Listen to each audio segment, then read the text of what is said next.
So the agenda is an introduction, and then I will talk about the grip, and then the paddock, paddock. You can use both. And those two, I consider them as tools. Tool, because we almost have a toolbox, and we are using this as our toolbox, especially in the first few days, hours in a response phase. When something, accident, or disaster happened, we can use the grip, the paddock, to give us a very good idea how to deal with the situation. This is a map of St. Maarten. You see here, this is Madame Estate. Something happened. And the impact, this is the impact. Next one. So disaster information is a fictional example. Huge explosion at Sos gas station. 26 fatalities, adults, children, and tourists. 250 persons with injuries, glass wounds, and or burn wounds. 50 persons critical injured. A circumference circle of 250 meters where everything is destroyed, buildings, trees, etc. A lot of buildings in the area are still burning. That's the situation. So think about this example, what happened here on St. Maarten. Yeah? Next. So using of the toolbox is based on the following, and that is general. The basic principle is that in order to adequately carry out the response, so that's why I'm talking in the beginning how to deal with a disaster, to disasters and or major accidents, alignment with the daily practice of every government department, service company, or private institution is essential. So I'm talking about teamwork. We have to work together to deal with the situation. So that's the first principle that will guide you to deal with those two, and also how to deal with those two tools. The grip. Next, the GRIP stands for, in English, the Coordinated Disaster and Incident Response Procedure. In Dutch, gecoördineerde regionale incidentbestrijdingsprocedure. Next. The GRIP. So the following alarm phases are distinguished. We have here a routine 0 daily task performance. The second, the alarm phase 1, GRIP 1, no effect on the environment. Alarm phase 2, GRIP 2, effect on the environment. And then alert phase 3, GRIP 3, effect to the Collectivité de Saint Martin and other countries.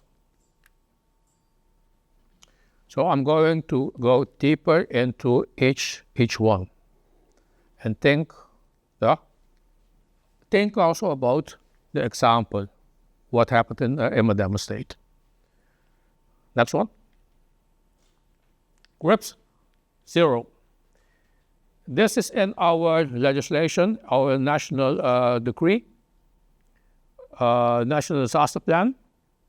So GRIP 0, that is the routine daily task performance alarm phase 0.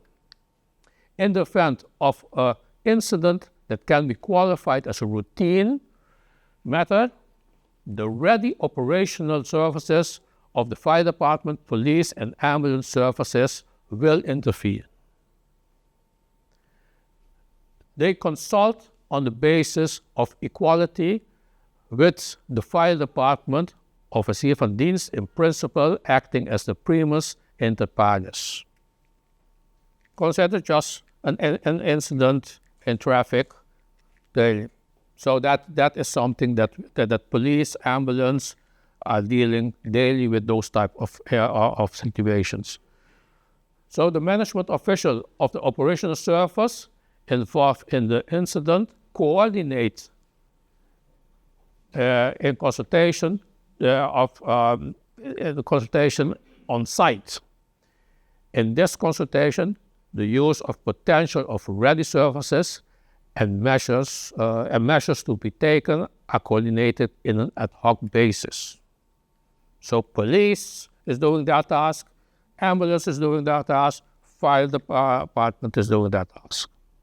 They are talking with each other, but it is in a certain, on an ad hoc basis, it is coordinated. Next. Now, grip 1.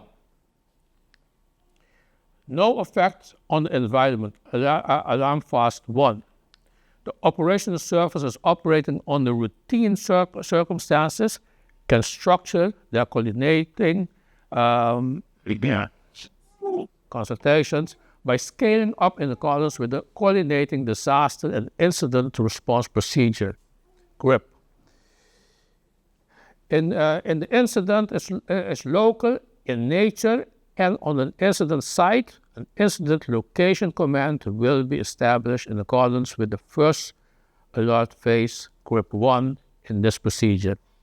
In principle, the fire brigade communication command vehicle is used as communication for the COPI. Want to give you a real example of last year. For instance, last year we had the wildfire, if one can recollect, in Soccer Garden, the wildfire over the hill. Yeah. So, if that fire is stay on the up the hill, it is a threat for the houses below, but still, it is the fire department was on site, the police was on site, but they were checking and doing their thing, monitoring the situation that it doesn't go below. As far as it stays how it happened, it didn't go below and houses were on fire. That didn't happen. So they were busy, but you can consider this as a GRIP 1 because it is not a daily routine there. It is now something that the fire department is going to coordinate, monitor the situation with the police and looking at also the consequences if the fire is coming down. What are the next? But as long as it is staying there, it is a GRIP 1. The coordinated disaster and incident response procedure provides the command structure with a single leader. Fire department is in charge in that situation. So, and they will make the copy for a good understanding. It's not the fire chief, it is not the chief of police who is coordinating on this level. It is one of the officers, police officer or the in charge on that level. Next one. GRIP 2. Let us suppose that the wildfire didn't contain the fire and it came down. So the problem is, what are we going to do? How are we going to act? So in the event of incidents with effects on the environment, so the fire was on one specific location. Now it is spreading. So it has a direct influence on the environment. And it is not only houses. There are persons, people, and we have to begin to think, what are we going to the inhabitants or all those people in Sugar Garden? So you must begin to think already that it is not a daily any longer. You cannot rely any longer on the capacity of the fire department, of the police that are doing that daily work. No, you have to go higher up. Higher must begin to think about. So the people of Kopi must begin to inform the police chief, the fire chief. So on that level, then the coordination is becoming to do, because those people are going to make decisions. Where are we going to get the equipment? Where are we going to get the manpower to combat the disaster of the incident, of the major incident? So then it becomes a grip 2. It depends on the fire chief, who is the national disaster coordinator, to decide which departments, which ASF groups are being mobilized. It is his discretion to do that. At this time, the Prime Minister is not the one. They can inform him, but he is not in the decision-making process as yet. But it can begin. It can begin. In the example of the wildfire. But we know already with hurricanes, we know 5 days before landfall of a hurricane, and it will hit the island, you know already it will be catastrophic. So then already the Prime Minister will be informed and will take charge. So it depends on the situation. Group 3. Group 3, the effects and consequences that transcend the country. Irma. Irma is a group 3 because the island doesn't have enough manpower, doesn't have enough equipment, and has to rely on the French side, has to rely within the kingdom, etc., etc., etc. So that is, in essence, if we are talking about the grip. It is important that each accident, each thing that you say, in which phase do you put that accident or disaster? So that is an overview of the grip. You see, routine cases, motorkap overleg, grip 1, Kopi activated. Grip 2, EOC, National Disaster Coordinator, and maybe the Prime Minister, and here, Grip 3, for sure, Prime Minister is in charge. One thing is important. Here, an officer of the police or fire department is in charge. And you see the decision-making is going up because here, the Prime Minister in decision-making. So here, you will have a lot of other ESF coordinators and who are in charge and who are coordinating all actions. So manpower, equipment, all these things. So you see, that is a framework that we use to put whatever is coming our way to deal with it. To have a very early, a very good idea what we are dealing with and how we are going to deal with the consequences. So this is, in short, the grip. It's a procedure that we, as a disaster management of Country St. Maarten, are using. It is part of our legislation also. Now we are going to the PADAC, P-PADAC. Before we talk about the PADAC of the P-PADAC, I first want to talk about the BOP. The BOP method is an acronym. The B stands for Dutch beeldvorming and an imaging perspective. The O, oordeelvorming, analyze scenarios. And B, besluitvorming, decision making, concrete action. This model you can use whenever you want. In all areas, it is general. You can use it if you want to make decisions. You can do it in whatever situation you want. It sharpened you to make decisions. Important, because this is also the basis of the PADAC that I will go further into it. But the B, imaging and perspective, you focus only on facts. Nothing like I hearsay or I think that's it. No, facts, only facts. That's why you saw 26 fatalities, 250 facts. Nothing for I think, no, facts.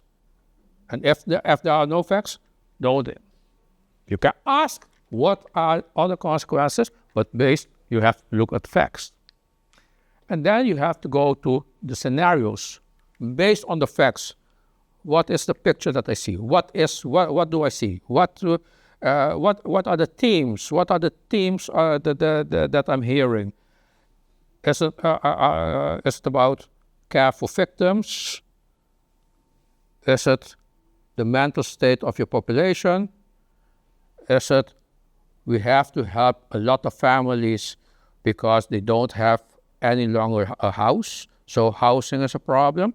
You see, there is a lot of themes that are playing, that are there. And which one is the most important? So you have to prioritize to ultimately come to a decision. So you have to do based on facts and think about scenarios and then decisions. Okay, the overview, the P or P PADAC. Some people say it must be P PADAC and others say PADAC. What people like. Is it, for me, doesn't make a big difference. But you see, these two, the second P, A, and D, it looks like the BOP. But the PADAC, you will begin with the first procedure. What is the procedure? And the first thing what we do, and that is different with the BOP method, we will ask in the meeting, the chair in the meeting will do an emotional check. Everyone, the chair is addressing to everyone, are you okay? Are you okay? Are you okay? Are you okay? It's important because the PADAC is not a meeting to debrief. It is not a meeting to get information or talk about discussion, about scenarios, about consequences. It's about decision making. Not only facts. So you do first, that's the first thing what the chair must do, an emotional check. And then, just like what Regina said, turn off your cell, put it on silence. No, because you have to focus on the meeting. You have to be prepared for the meeting. So, and you see here, that is the procedure of the meeting. And then we start with the second P, perspective based on facts at the moment. What are the information that we that we receive of that we have about the incident, the disaster. And that will take 40% of your time. The A, analyze the situation and use methane. Methane is also a tool. Methane is a tool to sharpen us further in the situation. Methane is also an acronym. The M is for major incident. The A, the exact location. The T is the time, if I'm not mistaken.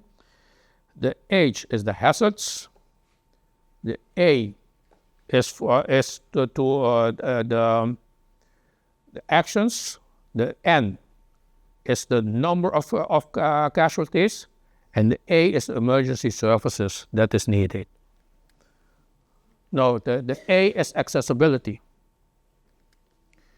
It will give you a good guidance how to deal with a situation. And then you see decisions, 20%. If you do this in a correct way, then you don't need a lot of time to come to decision. These two work out and execute the activities regarding the decisions. That is outside of the PPADAC meeting, because you are going to work it out between persons, between organizations, to come up with the answers. The control report back on tactical level regarding the execution of decisions in the next meeting. So this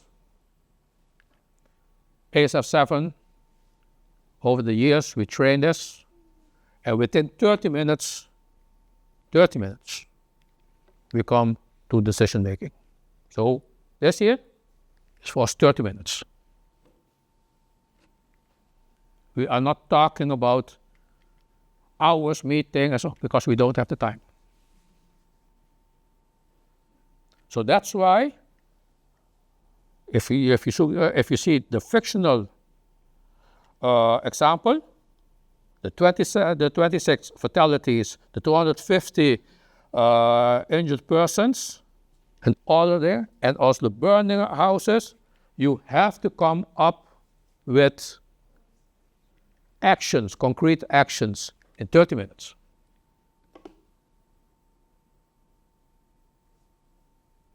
Yep.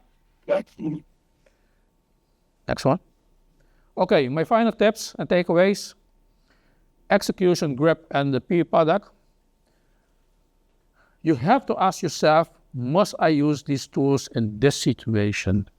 So what I already said, don't use the PPADAC when you want to explore a situation of how and I have to discuss with my staff in depth. Then you cannot do it in 30 minutes. You are not taking decisions. You are exploring. So don't use the PPADAC.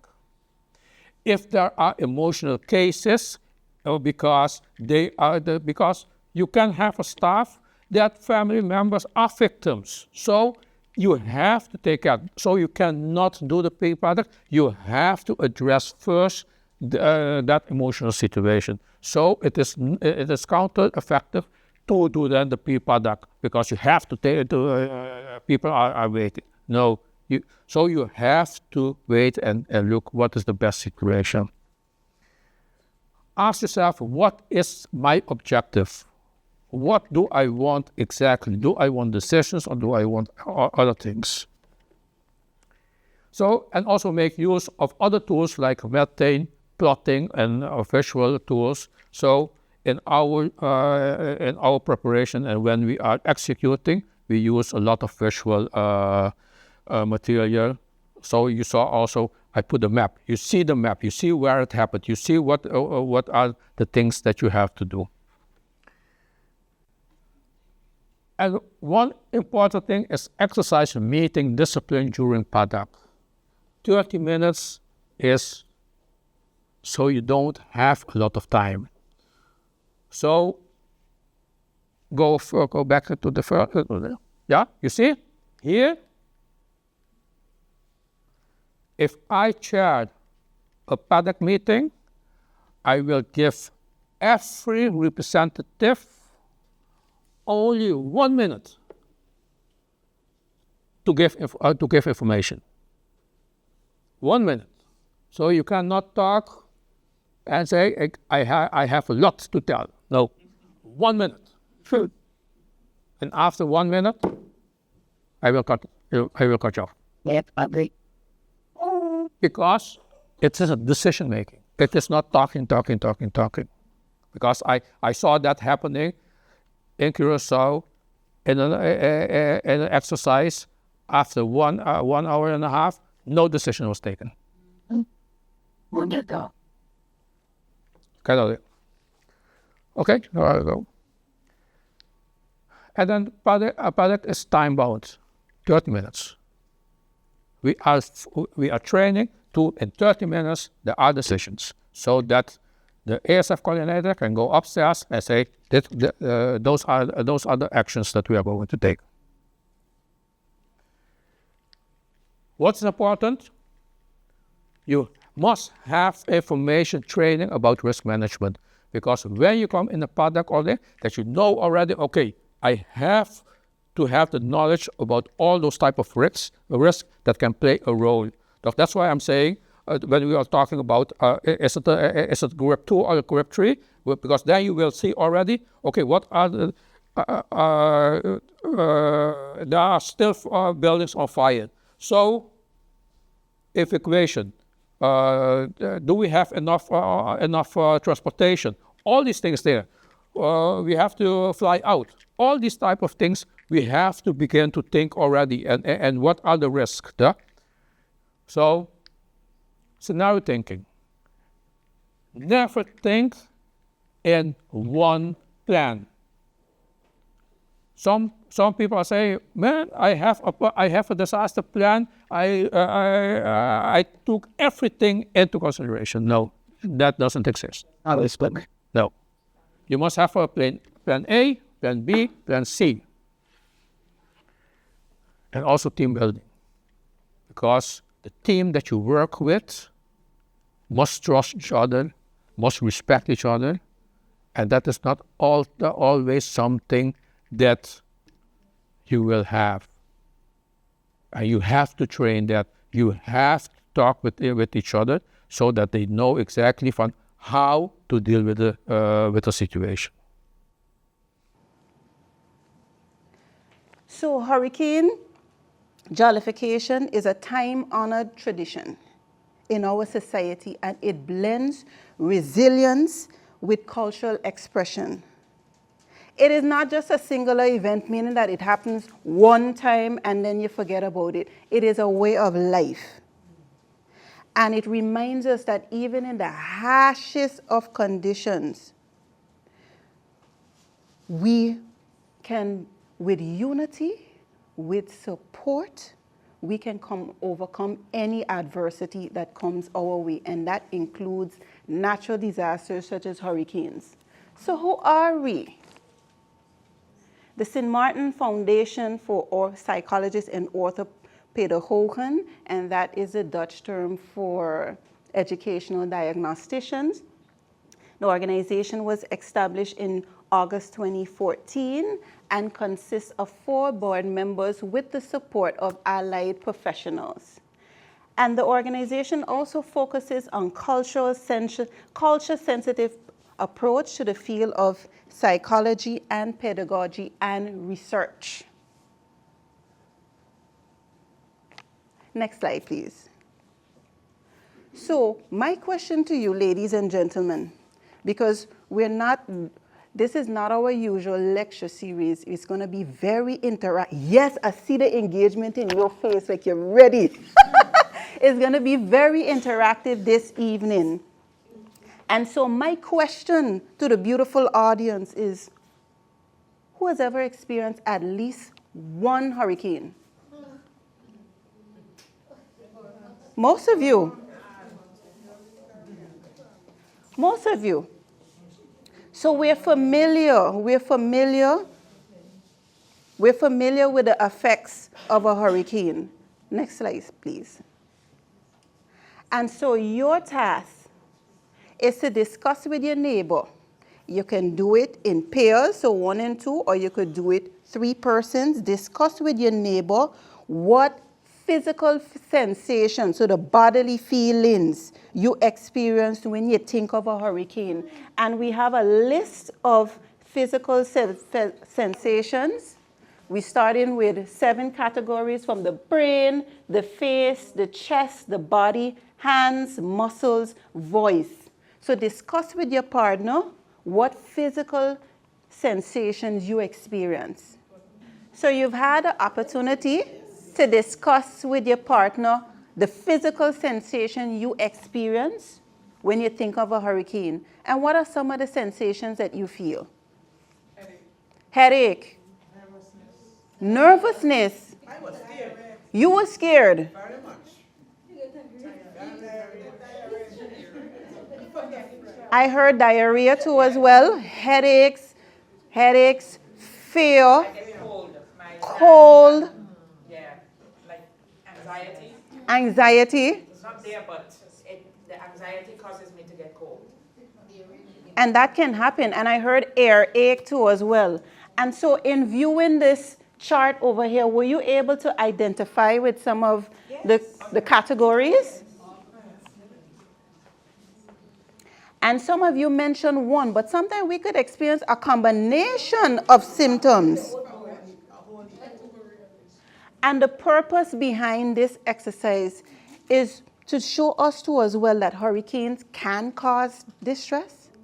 And it serves also to build our awareness, because oftentimes we're experiencing these symptoms and we're not aware of it. And so the purpose of this exercise is to show us the distress as well as build our awareness, because once we are aware of these sensations, we can do something about it to cope and heal.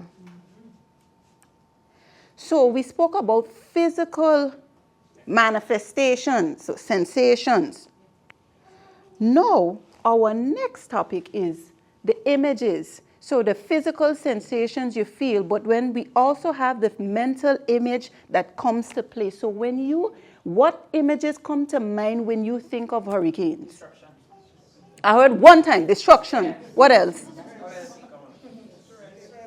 Will I get harmed? Will I get harmed in this hurricane? Will I get harmed? Yeah, because you're not sure if things will enter into the home. So you have that concern.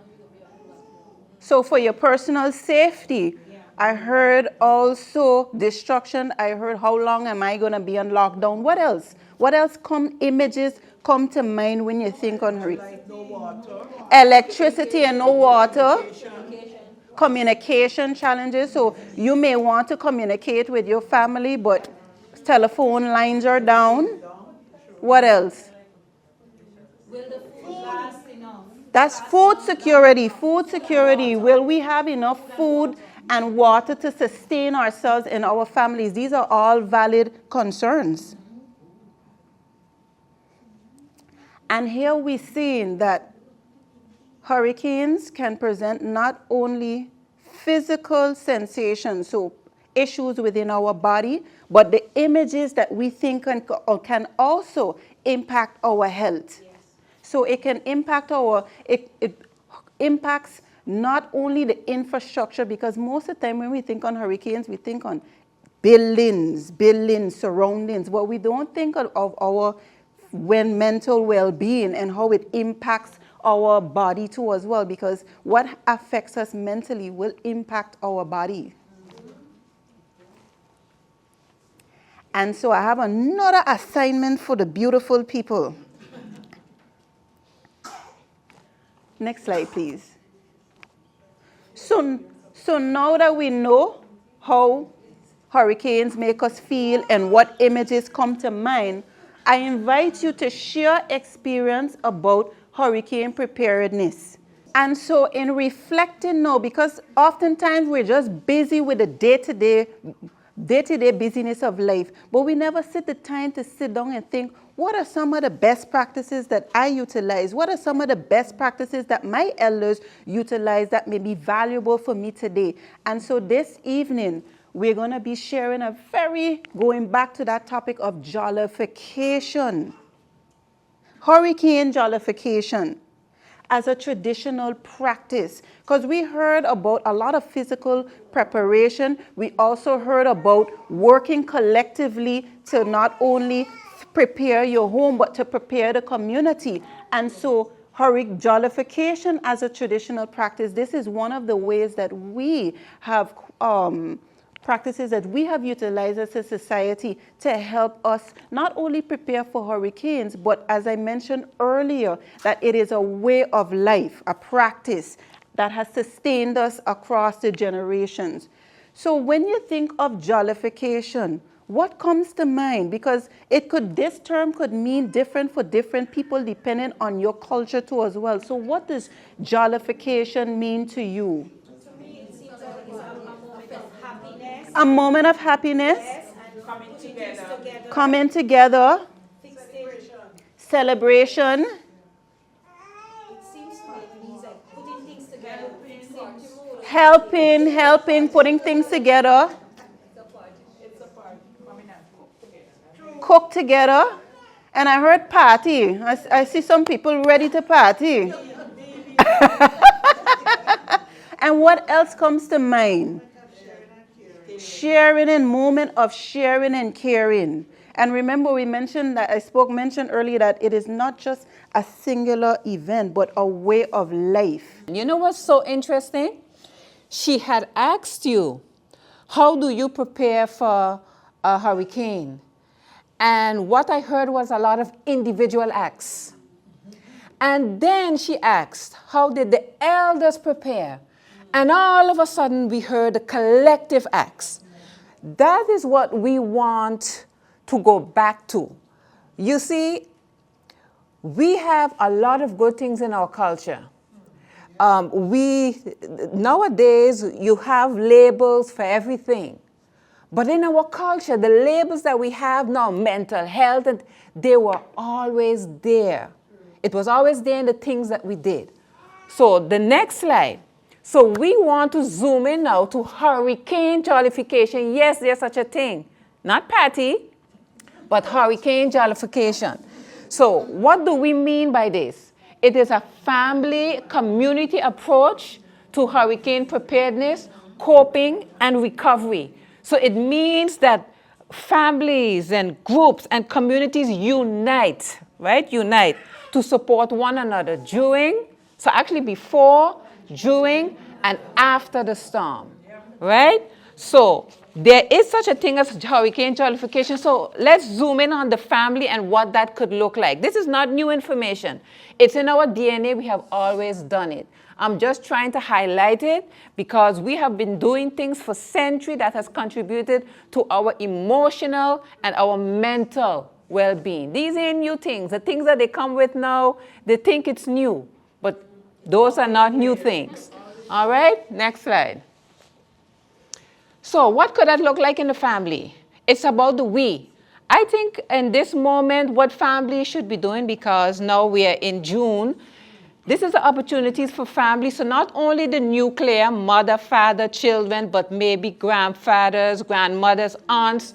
This is where you come together and you execute family cleanups. You could organize family cleanup days. You don't have to do it alone.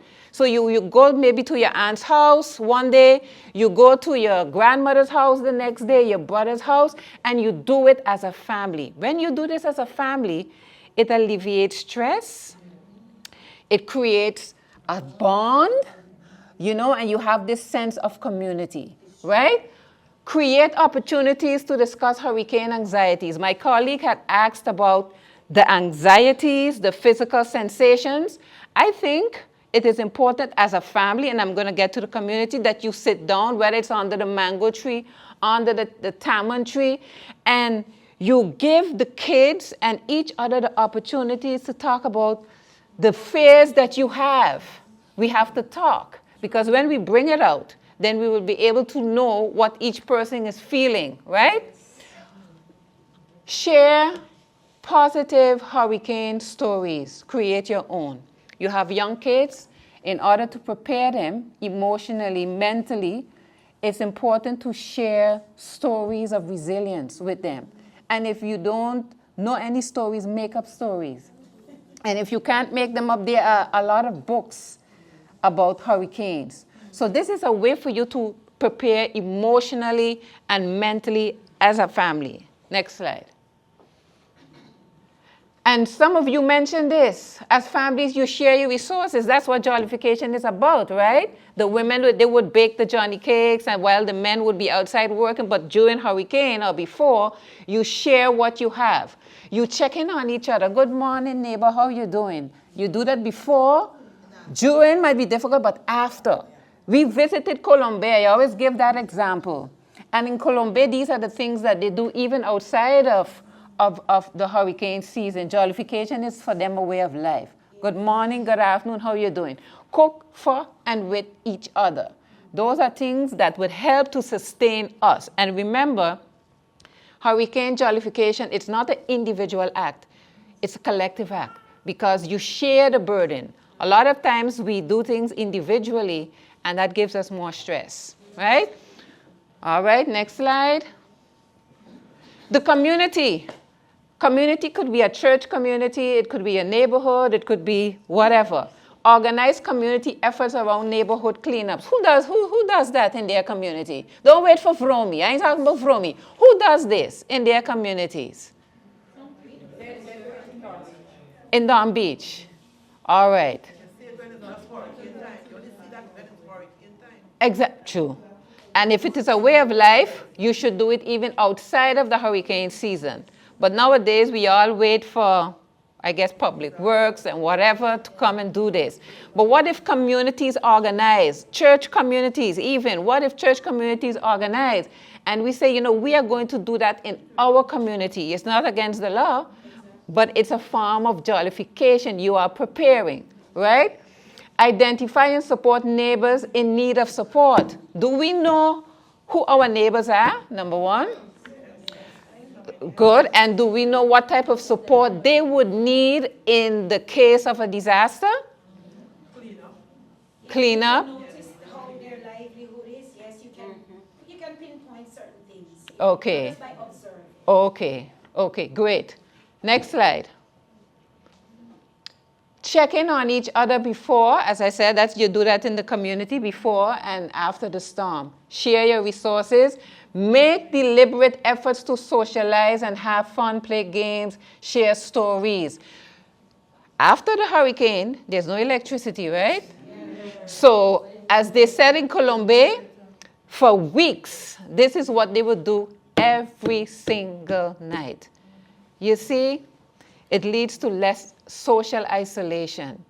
You're happy, it's merrymaking, so it contributes to your emotional well-being. It works against depression, but then again, it's bonding. It's alleviating stress. As I said, these are the things we have done, and these are the things that we should continue to do. Okay? Next slide.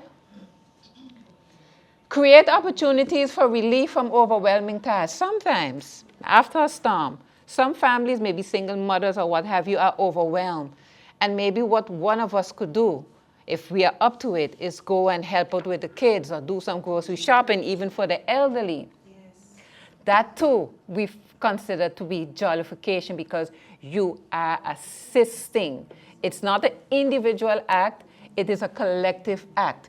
And cooking for with each other. Now, what greater excitement it could be if you create a cookout around hurricane team foods, because you're not gonna have your steak. All the chicken, you know what? All the chicken they buy in the supermarket there before, you ain't have no courage. You don't have a choice.